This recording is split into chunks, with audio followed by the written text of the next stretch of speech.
हाय दोस्तों, इस वीडियो में हम करने वाले हैं दिल की बात। ओके, मतलब हम करने वाले हैं artery supplying the heart. So artery supplying the heart में हम पढ़ेंगे फीचर्स ऑफ कोरोनरी आर्टरी। उसके बाद हम देखेंगे each and every artery of heart, that is right coronary artery, left coronary artery, उनकी जो ब्रांचेस होंगी वो भी हम देखेंगे। साथ ही साथ पूरा का पूरा जो ब्लड सप्लाई और कार्डियक डोमिनेंस, ये भी एक इम्पॉर्टेंट टॉपिक है, वो भी हम इस वीडियो में कवर कर लेंगे। ओके, सो इससे पहले हमने 2 वीडियो बनाई थी हार्ट की, जिसपे हमने हार्ट की एनाटॉमी कवर कर ली है, तो आप जाकर वो भी देख सकते हैं। तो इस वीडियो में पढ़ने वाले हैं artery supplying the heart. BDC में एक मज़ेदार लाइन दी गई थी जिसमें कहा गया था कि जो हमारी हार्ट की मूवमेंट्स है वो हम बाहर से एक्सटर्नली फील कर सकते हैं, लेकिन जो ब्रेन है जो हमारे हार्ट को गवर्न करता है, मतलब हार्ट की बीटिंग को कंट्रोल करता है, उसकी हम मूवमेंट्स ट्रैक नहीं कर सकते। इसलिए बॉलीवुड में ज़्यादातर सॉन्ग्स हैं वो हार्ट पे बने हैं, क्योंकि हम उसकी मूवमेंट्स को फील कर सकते हैं, ना कि ब्रेन्स पर। तो इस तरह से उन्होंने कुछ मज़ाकिया अंदाज में पेश करने की कोशिश की थी, लेकिन हम पढ़ने वाले हैं artery supplying the heart. So let's start our topic. तो शुरू करते हैं हम फीचर्स ऑफ कोरोनरी आर्टरीज से। हमें पता है कि जो आर्टरी हार्ट को ब्लड सप्लाई करती है उन्हें हम कहते हैं कोरोनरी आर्टरीज। ओके, सो ये कोरोनरी आर्टरी 2 तरह की होती है, that is left coronary artery और राइट कोरोनरी आर्टरी। ठीक है, और इन दोनों का ओरिजिन रहता है असेंडिंग ओर्टा। ठीक है, सो सबसे पहले हम देखेंगे इनके फीचर्स के बारे में, उसके बाद हम देखेंगे लेफ्ट कोरोनरी आर्टरी और राइट कोरोनरी आर्टरी। सो शुरू करते हैं फीचर्स ऑफ कोरोनरी आर्टरी से। आप यहाँ पर देख सकते हैं blood flows through this arteries during the diastole of the heart. मतलब इन जनरल जब आर्टरी से ब्लड फ्लो करता है तब सिस्टोल रहता है, मतलब जब हार्ट कॉन्स्टेंट होगा तब उसकी प्रेशर की वजह से आर्टरीज में से ब्लड फ्लो होगा। लेकिन ये जो कोरोनरी आर्टरी रहती है इनमें से ब्लड फ्लो होता है जब हार्ट डायस्टोल फेज में रहता है। ठीक है, उसके बाद इनकी डायमीटर के बारे में, डायमीटर रहती है 1.5 to 5.2 मिलीमीटर्स। उसके बाद left coronary artery is larger in calibre than right coronary artery. मतलब ये जो लेफ्ट कोरोनरी आर्टरी रहेंगी, आप यहाँ पर देख सकते हैं ये लेफ्ट कोरोनरी आर्टरी है, ये बड़ी होगी as compare to right coronary artery. ठीक है, this coronary arteries are functional end arteries, ये एक स्पेशल टर्म है, इसको हम हाईलाइट करेंगे, functional end arteries. Okay, so हम यहाँ पर देख सकते हैं this coronary arteries are functional end arteries, that is though they anastomosis each other, one cannot compensate for other in case of thrombosis। ठीक है, इसका मतलब ये होता है जैसे कि ये है लेफ्ट कोरोनरी आर्टरी और ये है राइट कोरोनरी आर्टरी, ये दोनों अनेस्टोमोसिस करेंगे, दैट इज़ ये दोनों कनेक्ट होंगी इस रीजन में, ये हम बाद में पढ़ने वाले हैं। ठीक है, तो ये दोनों कनेक्ट होंगी, इनका एनास्टोमोसिस होगा। लेकिन इन केस अगर लेफ्ट कोरोनरी आर्टरी ब्लॉक हो गई ड्यू टू क्लॉग और क्लॉट, देन इसका जो ब्लड फ्लो होगा वो राइट कोरोनरी आर्टरी नहीं कर पाएंगी। ठीक है, आपको क्लियर हो गया होगा। अब उसके बाद वाला पॉइंट है that is origin of posterior interventricular artery determines the dominance of artery. तो हम आगे जाके देखने वाले कि ये रहती है posterior interventricular branch of the right coronary artery, इससे हम डिटरमाइन करते हैं कार्डियक डोमिनेंस। सो ये जो कार्डियक डोमिनेंस है ये हम आगे इस वीडियो में पढ़ने वाले हैं, और ये एक इम्पॉर्टेंट पॉइंट है क्योंकि एमसीक्यू में पूछा जाता है। तो इस तरह से हमने कवर कर लिए फीचर्स ऑफ कोरोनरी आर्टरी। अब हम पढ़ने वाले हैं राइट और लेफ्ट कोरोनरी आर्टरी के बारे में। लेकिन अगर हमने डायरेक्ट पढ़ना शुरू कर दिया तो आपको ये कंफ्यूजिंग लगेगा, ये आप डायग्राम देखकर ही थोड़े से कंफ्यूज हो सकते हैं। इसलिए हम क्या करेंगे, इसकी एक सिंप्लीफाइड डायग्राम बनाएंगे जिससे कि हमारे याद करने में और कौन सी आर्टरी की कौन सी ब्रांच कहाँ पर सप्लाई करती है ये भी हम उसे आसानी से याद कर सकेंगे। ठीक है, सो ये डायग्राम्स को देखकर कंफ्यूज नहीं होना है, हम इससे सिंपल वे में समझने वाले हैं अभी। तो अगर इस डायग्राम को हमने कुछ सिंप्लीफाइड वे में समझने की कोशिश की तो ये कुछ इस तरह से होगा। अब इससे हम एक ओवरव्यू ले लेंगे कि हमें क्या क्या पढ़ना है, और इससे आपको पूरी आर्टरीज और उसकी ब्रांचेस भी याद हो जाएंगी। ठीक है, तो शुरू करते हैं। सबसे पहले हमें ये ध्यान में रखना है कि असेंडिंग ओर्टा ये कॉमन पॉइंट रहेगा जहाँ से लेफ्ट कोरोनरी आर्टरी और राइट कोरोनरी आर्टरी इमर्ज होंगी। ठीक है, तो शुरू करते हैं हम राइट कोरोनरी आर्टरी से। आप यहाँ पर देख सकते हैं कि it emerges from the base of the aorta, और उसके बाद ये जैसे जैसे आगे बढ़ती है उसकी सबसे पहली ब्रांच होती है जो सप्लाई करती है एसी नोड को, इसे हम कहते हैं नोडल ब्रांच। ओके, तो ये ब्रांच सप्लाई करेंगी ऐसे नोड को। उसके बाद अगर हम और आगे बढ़े तो राइट कोरोनरी आर्टरी से एक और ब्रांच तैयार होती है। ओके, सो ये इसे हम कहते हैं मार्जिनल ब्रांच, जिसके बारे में हम आगे बढ़ेंगे। ये हो गई दूसरी ब्रांच। सबसे पहली ब्रांच थी नोडल ब्रांच, उसके बाद थी मार्जिनल ब्रांच। उसके बाद ये जैसे पीछे मतलब पोस्टीरियर पार्ट में जाती है, राइट कोरोनरी आर्टरी जो पोस्टीरियर पार्ट में जाती है और उसकी और एक ब्रांच तैयार होती है, उसे हम कहते हैं पोस्टीरियर इंटरवेंट्रिकुलर ब्रांच। तो ये हमने देखी 3 ब्रांचेस देखी हमने राइट कोरोनरी आर्टरी की। सबसे पहले थी जो सप्लाई करती है ऐसे नोड को, इसे हम कहते हैं नोडल ब्रांच। उसके बाद हमने देखी मार्जिनल ब्रांच जो है ये, और तीसरी ब्रांच हमने देखी पोस्टीरियर इंटरवेंट्रिकुलर ब्रांच। ये पोस्टीरियर है इसलिए हमने इसे डॉटेड दिखाया। ओके, तो ये जब right coronary artery posterior part में जाती है तब ये एक ब्रांच देती है जिसे हम कहते हैं पोस्टीरियर इंटरवेंट्रिकुलर ब्रांच, आप देख सकते हैं। ठीक है, अब हम सिमिलरली बढ़ेंगे लेफ्ट कोरोनरी आर्टरी की ओर। So left coronary artery also emerges from the base of aorta. Okay, तो उसकी जो पहली ब्रांच होती है, मतलब ये यहाँ से शुरू हुई लेफ्ट कोरोनरी आर्टरी, इसकी पहली ब्रांच रहेंगी सर्कमफ्लेक्स ब्रांच। ओके, ये जो है ये जो सर्कमफ्लेक्स ब्रांच है ये आगे बढ़ेंगी, मतलब ये जाएंगी पोस्टीरियर पार्ट में, और पोस्टीरियर पार्ट में जाकर ये एक ब्रांच देंगी जिसे हम कहेंगे डायगोनल ब्रांच। ठीक है, लेफ्ट कोरोनरी आर्टरी सबसे पहले देती है सर्कमफ्लेक्स ब्रांच, और ये जो सर्कमफ्लेक्स ब्रांच है ये आगे बढ़कर देती है डायगोनल ब्रांच। ठीक है, सो जैसे left coronary artery circumflex branch देखिए और आगे बढ़ती है और ये जाती है पोस्टीरियर पार्ट में। ये जब यहाँ से मूव होती है तब ये एंटीरियर इंटरवेंट्रिकुलर सर्कस से जाती है, इसलिए हम इसे कहते हैं एंटीरियर इंटरवेंट्रिकुलर ब्रांच। ओके, तो अब हमें देखना है कि अनेस्टोमोसिस किस तरह से होता है। ठीक है, सबसे पहले हमने देखी पोस्टीरियर इंटरवेंट्रिकुलर ब्रांच, आप यहाँ पर देख सकते हैं ये है पोस्टीरियर इंटरवेंट्रिकुलर ब्रांच। ये अनेस्टोमोसिस करेंगी एंटीरियर इंटरवेंट्रिकुलर ब्रांच से। ये हो गया फर्स्ट।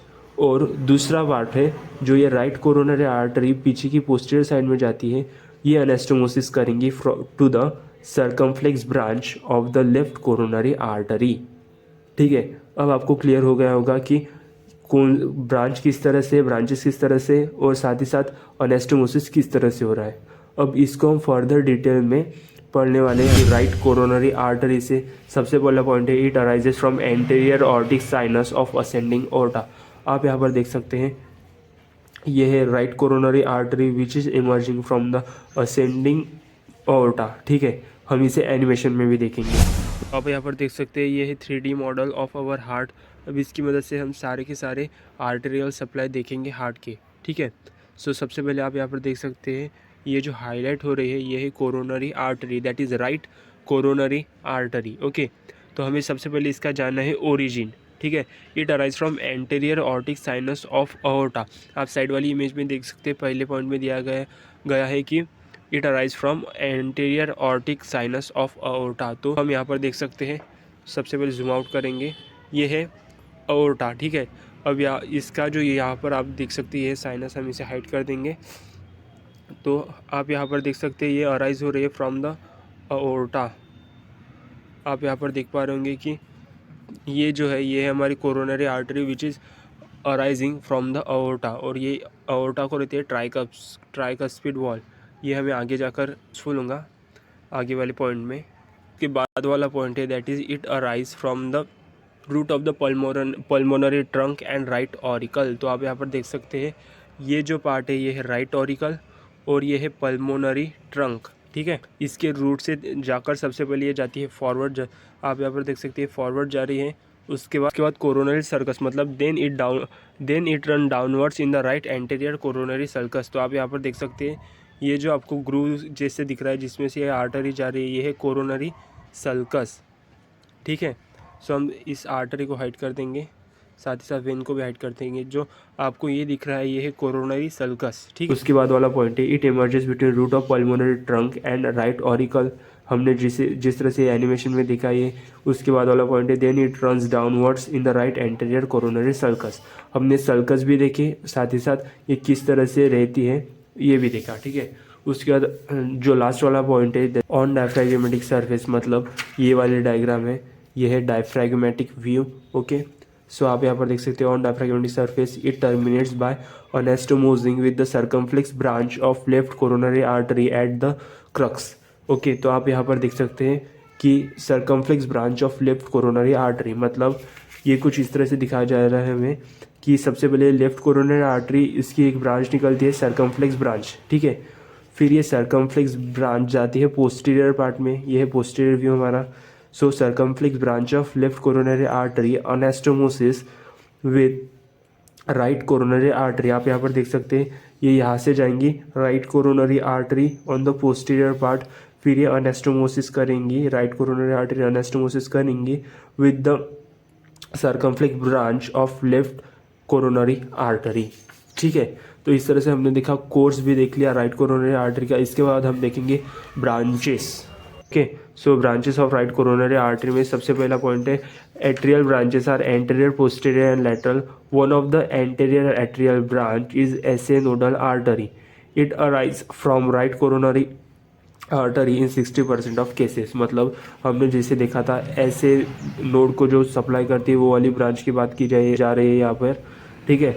सो ये सबसे पहले जो राइट कोरोनरी आर्टरी की ब्रांच रहती है वो रहती है ऐसे नोडल ब्रांच जो सप्लाई करती है ऐसे नोड को। ओके, तो उसके बाद वाला पॉइंट क्या था, इन 60% ऑफ द केसेस ये जो ऐसे नोड वाली ब्रांच होंगी वो राइट कोरोनरी आर्टरी से आएंगी, अगर in rest of the cases it comes from left coronary artery. So the next point is right marginal artery arises from the right coronary artery. It runs along its inferior border till the apex of the heart. तो आप इस image में देख सकते हैं, हमने marginal artery देखी थी सिंपल इमेज में भी। So the right coronary artery it emerges from the aorta, then it gives a branch called marginal branch. Okay, so ये जो marginal branch होती है it runs along the inferior side of the heart and supplies till the apex of the heart, ठीक है। तो उसके बाद वाला इस तरह से हमने देख लिए राइट कोरोनरी आर्टरी। अब हम देखने वाले हैं लेफ्ट कोरोनरी आर्टरी। अब शुरू करते हैं हम लेफ्ट कोरोनरी आर्टरी, ठीक है। तो लेफ्ट कोरोनरी आर्टरी में सबसे पहला ही पॉइंट इंपॉर्टेंट है, that is it arises from the left posterior aortic sinus of the ascending aorta, ठीक है। तो हमें ये साइनसेस के बारे में जानना है, उससे देखने के लिए हमें इस इमेज को रेफर करना पड़ेगा। तो ये जो है पिंक कलर का, ये है हमारा systemic aorta, that is ascending aorta. और जैसे कि हमने हार्ट में पढ़ा था कि ये असेंडिंग ओर्टा को 3 साइनसेस होते हैं, दैट इज़ एक एंटीरियर साइनस और 2 रहते हैं पोस्टीरियर साइनस, ठीक है। तो ये जो लेफ्ट पोस्टीरियर ऑर्टिक साइनस है उसमें से डिराइव होती है लेफ्ट कोरोनरी आर्टरी। तो इसलिए हमें कहा गया है कि it arises from left posterior aortic sinus of the ascending aorta. अब यही पॉइंट हम समझने की कोशिश करेंगे with the help of the animation, ठीक है। तो ये है anterior view of the heart. अब हम पढ़ने वाले इसकी मदद से कि पोस्टीरियर ऑर्टिक साइनस किस कहाँ पर होता है। सो जो पोस्टीरियर ऑर्टिक साइनस होगा वो रहेंगे ऑर्टा में, तो ऑर्टा को हाइड कर देंगे। तो उसके बाद हम यहाँ पर जूम करेंगे तो हमें दिखेगा कि यहाँ पर है साइनसेस प्रेजेंट, ठीक है।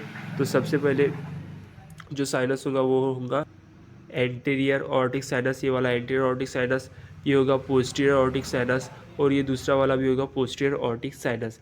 ये है 3 साइनस जो हमने डायग्राम में भी देखे थे, ठीक है। तो हमें कहा गया है कि जो पोस्टीरियर ऑर्टिक साइनस है वहाँ से निकलेंगी राइट कोरोनरी आर्टरी। तो आप यहाँ पर देख सकते हैं ये जो हाईलाइट की गई आर्टरी है, ये वाली जो हाईलाइट आर्टरी है ये है लेफ्ट कोरोनरी आर्टरी, ठीक है। अगर हम जूम आउट करके देखें तो आप यहाँ पर देख सकते हैं ये इस तरह से जाएंगी, इधर से पर मिल जाएंगी, ये है लेफ्ट कोरोनरी आर्टरी। तो उसके बाद हम देखेंगे course of left coronary artery. तो हम इसे डायरेक्ट इस इमेज की मतलब इस डायग्राम की मदद से समझने की कोशिश करेंगे। तो सबसे पहले it emerges from the ascending aorta, okay, left coronary artery और emerges from the ascending aorta. उसके बाद ये कंटिन्यू होती है, तब सबसे पहली ब्रांच होती है सर्कमफ्लेक्स आर्टरी, और ये सर्कमफ्लेक्स आर्टरी जाएगी पोस्टीरियर साइड में, और ये सर्कमफ्लेक्स आर्टरी जो है वो अनेस्टोमोसिस करेंगी with the right coronary artery. आप यहाँ पर देख सकते हैं, अगर हम पोस्टीरियर मतलब इन्फीरियर पार्ट से देखने की कोशिश करें तो ये कुछ इस तरह से दिखेगा। ये circumflex branch of the left coronary artery रहेगी जो यहाँ से आएगी, और ये रहेगी राइट कोरोनरी आर्टरी जो इसके साथ अनेस्टोमोसिस करेगी यहाँ पर, ठीक है। सो उसके बाद सर्कमफ्लेक्स ब्रांच के बाद जब ये फर्दर एक्सटेंड होती है लेफ्ट कोरोनरी आर्टरी, तो हम इसे कहते हैं एंटीरियर इंटरवेंट्रिकुलर ब्रांच। ऐसा इसलिए क्योंकि जब ये एक्सटेंड होती है फर्दर तब ये एंटीरियर इंटरवेंट्रिकुलर सल से पास होती है, इसलिए हमें इसने नाम दिया है कि एंटीरियर इंटरवेंट्रिकुलर ब्रांच। ठीक है, अब ये एंटीरियर इंटरवेंट्रिकुलर ब्रांच किसके साथ अनेस्टोमोसिस करेंगे, और तो पोस्टीरियर साइड, मतलब ये एंटीरियर इंटरवेंट्रिकुलर ब्रांच इस तरह से from the anterior side to the posterior side जाएंगे और अनेस्टोमोसिस करेंगे with the posterior interventricular branch. आप यहाँ पर देख सकते हैं कि ये जो राइट मार्जिन, ये जो राइट कोरोनरी आर्टरी है, ये यहाँ पर ब्रांच दे रही है, ये है पोस्टीरियर इंटरवेंट्रिकुलर ब्रांच और ये है एंटीरियर इंटरवेंट्रिकुलर ब्रांच। तो ये दोनों एक दूसरे के साथ अनेस्टोमोसिस करेंगे। ठीक है, तो इस तरह से हमने देख लिया लेफ्ट कोरोनरी आर्टरी और राइट कोरोनरी आर्टरी। अब हम देखेंगे कार्डियक डोमिनस के बारे में। सो जो कार्डियक डोमिनस है वो बहुत सिंपल रहता है। हमने देखा था जो राइट कोरोनरी आर्टरी थी वो यहाँ से लेकर जब पोस्टीरियर साइड में जाती है तब एक ब्रांच देती है जिसे हम कहते हैं इंटरवेंट्रिकुलर ब्रांच। ओके, तो अगर ये इंटरवेंट्रिकुलर ब्रांच मतलब पोस्टीरियर इंटरवेंट्रिकुलर ब्रांच अगर ये आ रही है from the left coronary artery तो हम उसे कहेंगे लेफ्ट कार्डियक डोमिनस। अगर if the same branch is coming from the right coronary artery तो इसे हम कहेंगे right cardiac Dominus. So in the 90% of cases जो कार्डियक डोमिनस रहता है वो रहता है राइट, लेकिन इन 10% of the cases it is left. सो इसे ही हम कहते हैं कार्डियक डोमिनस। तो कार्डियक डोमिनस से हमें क्या समझा कि जो पोस्टीरियर इंटरवेंट्रिकुलर आर्टरी है अगर वो राइट कोरोनरी आर्टरी से हमें प्राप्त हो रही है तो हम उसे कहेंगे राइट कार्डियक डोमिनस। अगर if the same comes from the left coronary artery then we will call it as left cardiac dominance. तो इस तरह से था कार्डियक डोमिनस और इस तरह से हमने कंप्लीट कर लिया है हमारा blood supply of the heart. अब हम आपको देंगे 2 क्वेश्चन जिसका आपको आंसर आता है कि आपको चेक करना है।